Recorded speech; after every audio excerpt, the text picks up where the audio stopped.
श्री नारायण ने इस धरती के उद्धार के लिए, इस ब्रह्मांड के उद्धार के लिए 10 अवतार लिए कि 22 अवतार लिए कि 24 अवतार लिए, इसको हम जानने का प्रयास करेंगे। और प्रत्येक सनातनी को यह जानने का अधिकार भी है, प्रत्येक सनातनी को यह जानना भी चाहिए कि हमारे प्रभु ने मुख्य रूप से कितने अवतार लिए। जय हिंद साथियों, मैं आपका साथी रघुवंश, संयोजक विश्व का सबसे लंबा तिरंगा समिति।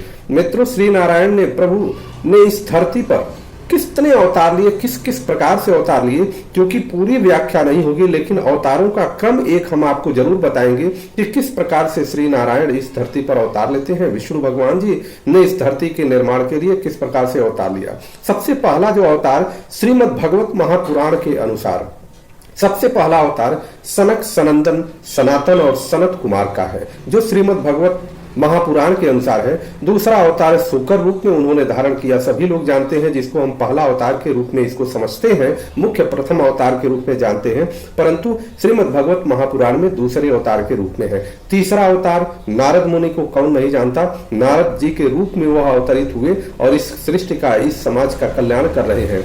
चौथा अवतार धर्म पत्नी मूर्ति के गर्भ से नर नारायण के रूप में उन्होंने अवतरित होकर के इस समाज का कल्याण किया। पांचवें अवतार के रूप में कपिल मुनि के रूप में यह इस धरती पर कपिल के रूप में यह अवतरित हुए और इस धरती का कल्याण किया। छठे अवतार के रूप में अनुसुईया जी ने उनसे वर मांगा था, श्री प्रभु से वर मांगा, और वर मांगने पर अत्रि के पुत्र दत्तात्रेय, जो आप सभी लोग जानते हैं नाम दत्तात्रेय जी का, वह श्री नारायण या प्रभु के ही अवतार है। यह माने जाते हैं कि छठे अवतार के रूप में उन्होंने होकर के इस समाज का कल्याण किया। सातवें अवतार में रुचि प्रजापति की आकुति नामक पत्नी से यज्ञ के रूप में अवतार लिया और इस समाज का कल्याण किया।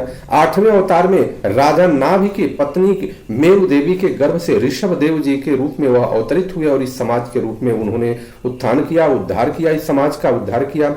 और नवे अवतार के रूप में राजा पृथु के रूप में आए और राजा पृथु का मूल काम जो है, छोटा सा मैं बताने का प्रयास करूंगा। इस धरती से जितनी भी औषधियां इत्यादि हैं उनका उन्होंने दोहन किया था, जिससे समाज का कल्याण हो रहा है। 10वें अवतार के रूप में मत्स्यावतार है, जो सभी लोग जान रहे हैं कि धरती डूब रही थी, तो किस प्रकार से मत्स्यावतार लेकर के प्रभु ने नौका से किस प्रकार से इस पृथ्वी का जो सप्तर्षियों के माध्यम से उद्धार किया। 11वें अवतार के रूप में समुद्र मंथन के समय कच्छप रूप में उन्होंने अवतार धारण किया था। 12वें अवतार में धन्वंतरी के रूप में वह प्रकट हुए, अमृत कलश लेकर के समुद्र से ही वह प्रकट हुए थे, वह श्री प्रभु ही थे।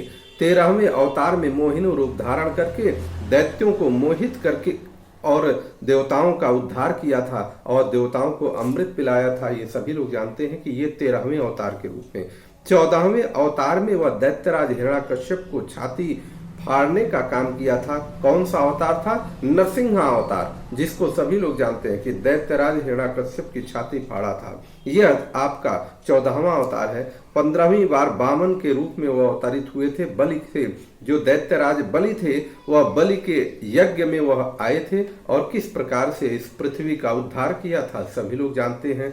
उसके बाद अगले 16वें अवतार में परशुराम भगवान के रूप में अवतरित हुए थे, जिसको जो मुख्य क्रम है वो हम कुछ और जानते हैं, लेकिन श्रीमद् भगवत महापुराण में कितनी सुंदर वर्णन है, आपको इसको समझना चाहिए। परशुराम जी के रूप में वह 16वें अवतार के रूप में आए और 17वें अवतार के रूप में वह क्या किए, सत्यवती के गर्भ से पराशर जी के द्वारा वे व्यास के रूप में अवतीर्ण हुए थे। अर्थात व्यास जी भी श्री नारायण या श्री प्रभु के ही अवतार हैं, इसलिए हमें इसको समझना चाहिए और जानना भी चाहिए, जिससे हमारी श्रद्धा उनके प्रति बढ़ेगी और हम अपने समाज के और अपने सृष्टि के लिए कुछ कर पाएंगे। इस प्रकार से 18वां अवतार उन्होंने धारण किया और धारण करके किसके रूप में? रामावतार के रूप में वह आए थे, जिससे आप सभी लोग उनका वर्णन जानते हैं। राम, पूरा जगत राममय है, राम के रूप में ही है ये 18वां अवतार। 19वें और 20वें अवतारों में उन्होंने यदुवंश में बलराम और श्री कृष्ण के रूप में वह प्रकट होकर के वह भार पृथ्वी का उतारा था। और इसके बाद कलयुग आ जाने पर, कलयुग में अब यहाँ पर सबको समझना है, हमें शास्त्रों की बात समझनी और जाननी चाहिए। कलयुग में द्वैष दत्तियों को मोहित करने के लिए अजन के पुत्र के रूप में आपका बुद्धावतार हुआ था। अब बुद्धावतार कलयुग में, बुद्ध को सभी लोग जानते हैं, इस श्रीमद् भगवत महापुराण के बुद्ध दूसरे हैं और यहाँ पर बुद्ध दूसरे हैं। इस प्रकार से वह अवतरित हुए और कल की अवतार के रूप में अभी अवतीर्ण होंगे। ये इस प्रकार से प्रभु का अवतार है और इसमें 22 अवतारों की गणना की गई है। परंतु यह भी बात है कि अन्य भी भगवान के 24 अवतार प्रसिद्ध हैं, 24 मुख्य अवतार के रूप में प्रसिद्ध हैं। कुछ विद्वान 24 की संख्या को पूर्ण करते हैं। कैसे कि रामकृष्ण के अतिरिक्त 20 अवतार तो उपर्युक्त हैं ही, शेष 4 अवतार श्री कृष्ण के ही अंश हैं। स्वयं श्री कृष्ण तो पूर्ण परमेश्वर हैं, वे अवतार नहीं अवतारी हैं। अतः श्री कृष्ण को कृपा करने वाला अवतार, तीसरा संकर्षण बलराम और चौथा परब्रह्म। इस प्रकार से इन 4 अवतारों से विशिष्ट रूप से अगर देखा जाए तो 5वें साक्षात भगवान वासुदेव हैं।